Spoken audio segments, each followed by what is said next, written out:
बिस्मिल्लाहिर्रहमानिर्रहीम। अस्सलाम वालेकुम नाज़रीन, चकवाल प्रेस क्लब के लाइव स्टूडियो से मैं हूं आपका मेज़बान मोहम्मद अली अवान और एक बार फिर आज हम प्रोग्राम कर रहे हैं बहस व तकरार। और आज हमारा जो प्रोग्राम है उसका जो टॉपिक है वो ज़रा रूटीन से हट कर है। हमने सोचा कि कुछ अवामी इश्यूज़ को भी अपने इस प्रोग्राम में डिस्कस कर लिया जाए। लोकल पॉलिटिक्स होगी या नेशनल पॉलिटिक्स होगी, उसको तो डिस्कस किया जाता ही रहा है। तो इस वक्त जो सबसे बड़ा एक अहम मसला जो कि अवामी इश्यूज़ को मैं समझता हूँ कि बहुत बड़ा मसला है जिसको डिस्कस किया जाना चाहिए, वो है सेहत आमा के जो मसाइल हैं उसके ऊपर आज हम बात करेंगे। और आज के इस इतने अहम इम्पोर्टेंट टॉपिक के ऊपर बात करने के लिए मेरे साथ कुछ अहम शख्सियात भी मौजूद हैं। सबसे पहले तो मैं तारुफ करवाता चलूँ डॉक्टर मुख्तार सरवर नियाजी साहब, जो कि मेडिकल सुपरिटेंडेंट हैं DHQ हॉस्पिटल के, और उनके हमरा मौजूद हैं जनाब डॉक्टर अंजम कदीर साहब, जो कि डिस्ट्रिक्ट हेल्थ ऑफिसर हैं। और एज यूजुअल मेरे साथ मौजूद हैं जी मोहम्मद इराज अंजम साहब, सीनियर जर्नलिस्ट हैं। तो एक गुड न्यूज़ भी मैं आपके साथ शेयर करूंगा कि चकवाल का जो DHQ हॉस्पिटल है, ये वाहिद DHQ हॉस्पिटल है जहां पे पहले 8 डायलिसिस मशीनें थी, जिनकी तादाद आज से 11 हो चुकी है। वो 11 इस वजह से हुई है कि ढुडियाल से ताल्लुक रखने वाली एक इंतहाई समाजी शख्सियत हैं जिन्होंने वो 3 मशीनें जिनकी मालियत 10 मिलियन के करीब बनती है वो उन्होंने डोनेट की हैं। जिसके बाद अब जो डायलिसिस करवाने के लिए जो लोग आते हैं, जिनको पहले मुश्किलात होती थी, अब वो मुश्किलात उनको नहीं पेश आएंगी। तो शुरू करते हैं आज के अपने इस टॉपिक के ऊपर। नियाज़ी साहब, बहुत शुक्रिया, आपने हमें अपने कीमती वक्त से टाइम दिया। तो सबसे पहले तो ये बताएं कि जो अवामी शिकायत अमूमन हमें सुनने को मिलती रहती हैं, DHQ में जाते हैं लोग, इस वजह से DHQ नहीं जाते कि उनका सबसे पहला जो उनकी जो कंप्लेंट होती है वो ये होती है कि वहाँ पे लाइन में लगकर पर्ची लेनी पड़ती है, जिसके बाद डॉक्टर्स के पास भी जब जाते हैं तो लाइन में लगना पड़ता है, तो बहुत ज़्यादा टाइम वेस्ट होता है। सम टाइम ऐसा भी होता है कि सुबह से लेकर दोपहर 2 हो जाते हैं, डॉक्टर्स उठ कर चले जाते हैं। जो मरीज दूर दराज इलाकों से आए होते हैं वो अपना चेकअप नहीं करवा पाते। तो सर इस मसले का हल क्या है?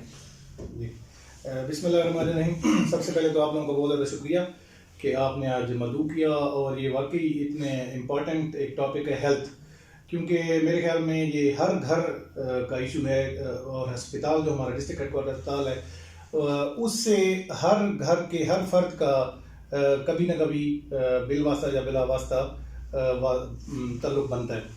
तो मैं ये एक अब पहले आपको ना थोड़ा सा बताना चाहूँगा कि हमारी जो गवर्नमेंट ऑफ पंजाब की हिदायत हैं उसके मुताबिक ये होता है कि आजकल हमारी जो OPD है वो तकरीबन हमारी 2500 से लेके 3000 तक है पर डे।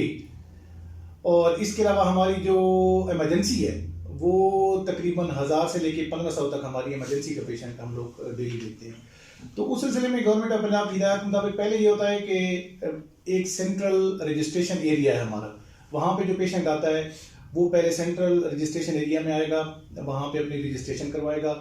उसके बाद जो आएगा डायरेक्ट वो कंसल्टेंट के पास नहीं जाता, वो आएगा फिल्टर क्लिनिक पे। फिल्टर क्लिनिक पे हमारा जो मेडिकल ऑफिसर है या लेडी डॉक्टर WMO होती है वो उसको चेक करेंगे। उसके बाद उसको मुतलका जो कंसल्टेंट हैं उनकी तरफ भेजेंगे।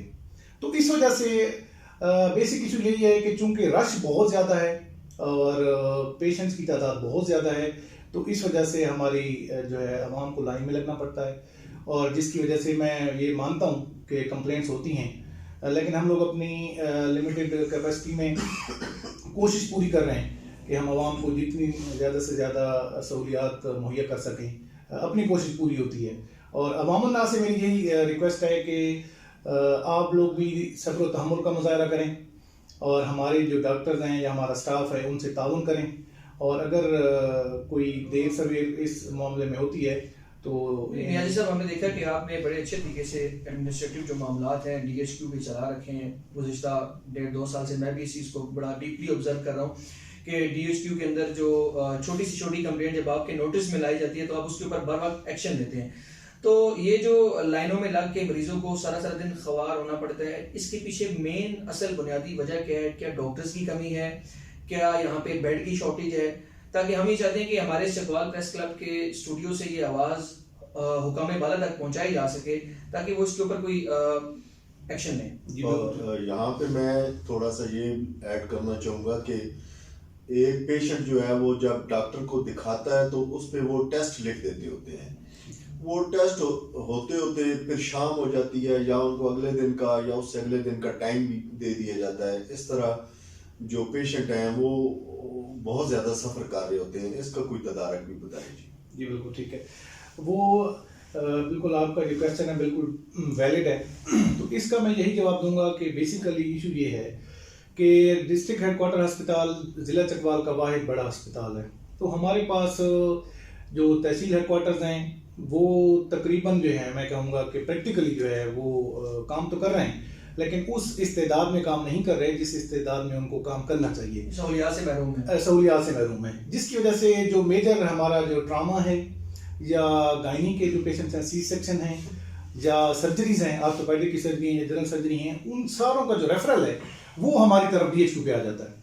तो डिस्ट्रिक्ट हेडक्वार्टर अस्पताल में हमारा जो हॉस्पिटल है वो 205 बेडेड हॉस्पिटल है, लेकिन इस वक्त भी आज की डेट में अगर मैं आपको बताऊं तो हमारे पास 300 प्लस पेशेंट्स जो है ना वो एडमिटेड हैं। तो एक एक बेड पे 2-2 पेशेंट्स एडमिटेड हैं। और उसके अलावा अगर गायनी में हमारे पास अगर 20 बेड हैं या 30 बेड हैं तो हमारे पास जो एडमिशन की तादाद होती है वो 50 और 60 पेशेंट, यानी एक एक बेड पे 2-2 पेशेंट्स होते हैं। क्योंकि सरकारी अस्पताल है, हम इसमें किसी को ना नहीं कर सकते। हमारे पास जो भी पेशेंट आएगा हमने उसको देखना है और उसको अपनी जो मेडिकल ट्रीटमेंट है वो देनी है।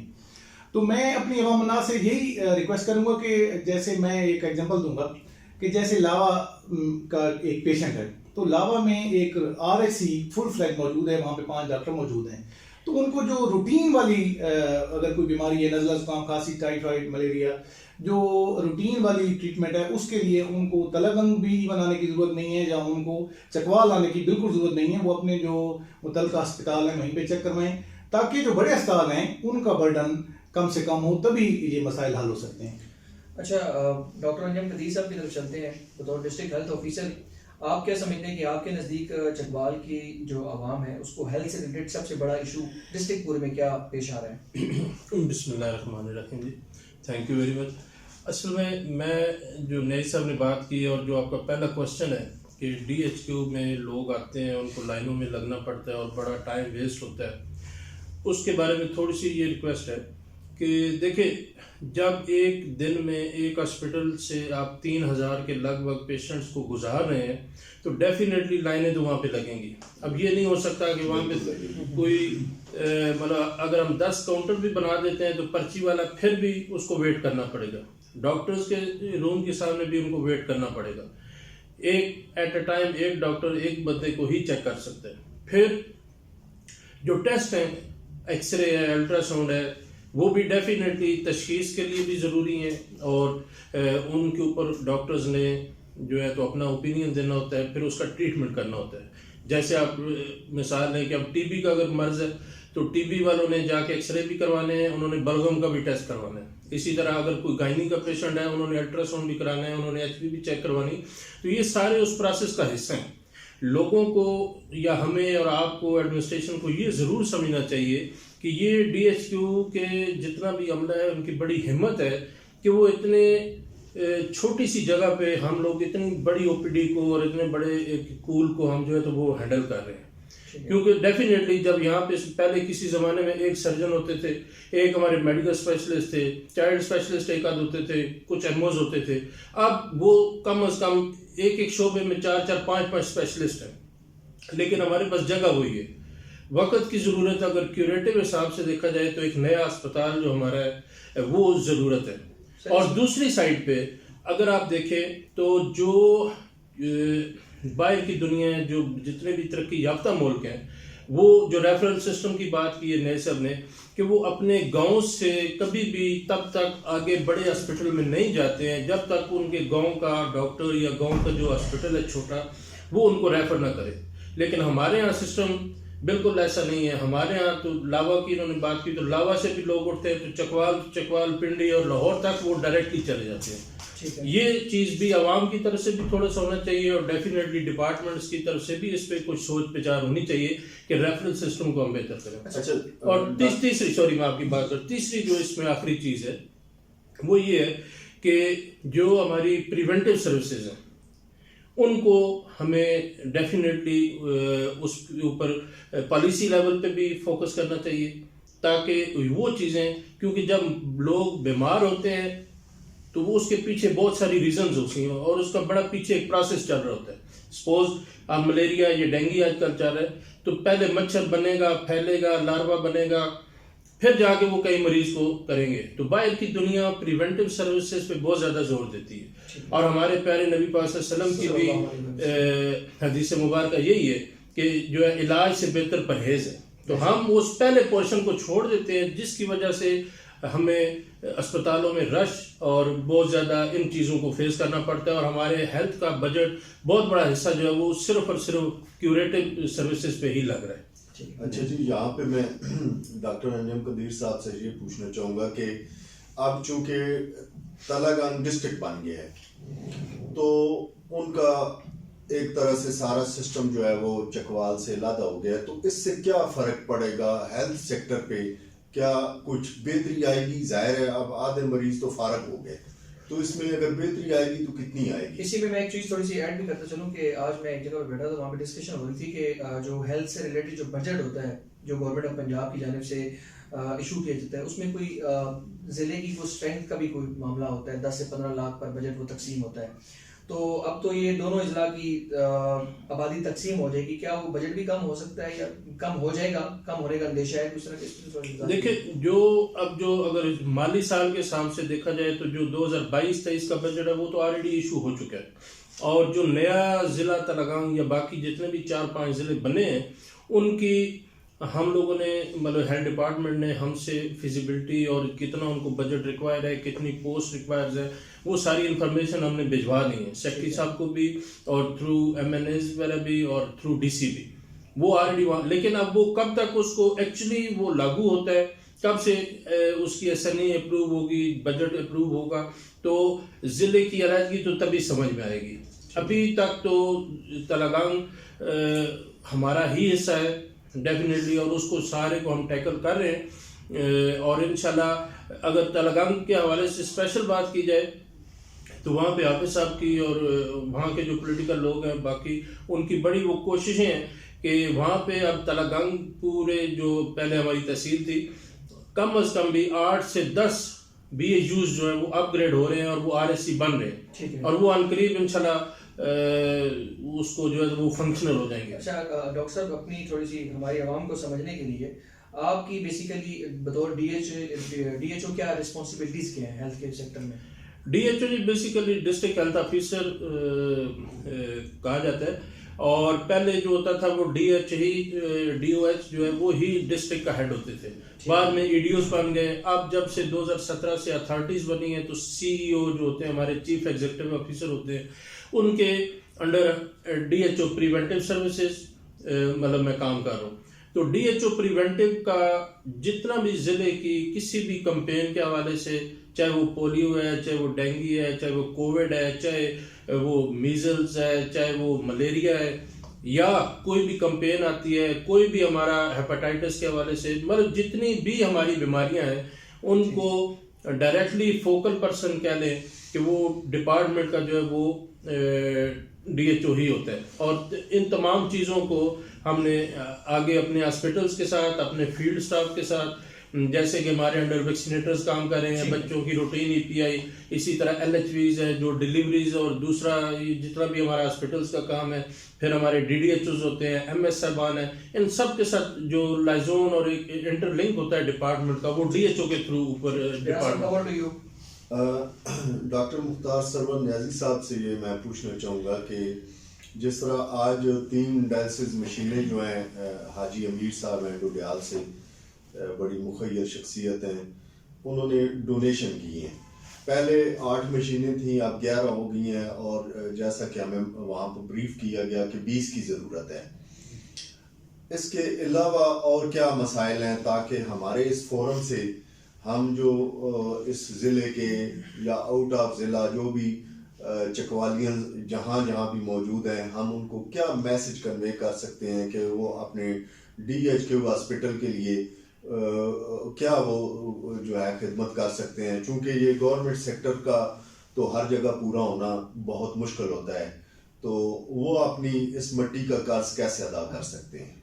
इसमें पानी का भी बहुत बड़ा मसला है जो वहाँ डिस्कस हुआ था। इसके अलावा आप बताएं ताकि लोग जो है वो इस तरफ रजू करें। जी बिल्कुल ठीक है। सबसे पहले तो वो ये है कि हमारी जो हॉस्पिटल की अपग्रेडेशन है, आबादी आप देख लें कि एक यानी ये जो पहले मैं आपको ये बताना चाहूँगा कि डिस्ट्रिक्ट हेडक्वार्टर अस्पताल चकवाल मेरे ख्याल में पंजाब का सबसे छोटा DHQ है एरिया वाइज, के 47 कनाल्स पे ये मुश्तमिल है।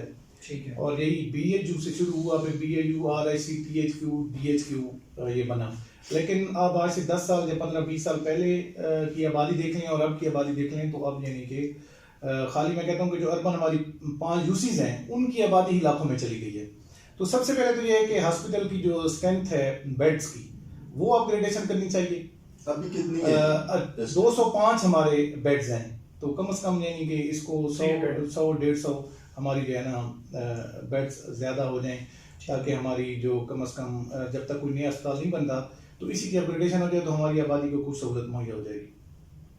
तो ये वक्त की बहुत ज़्यादा ज़रूरत है।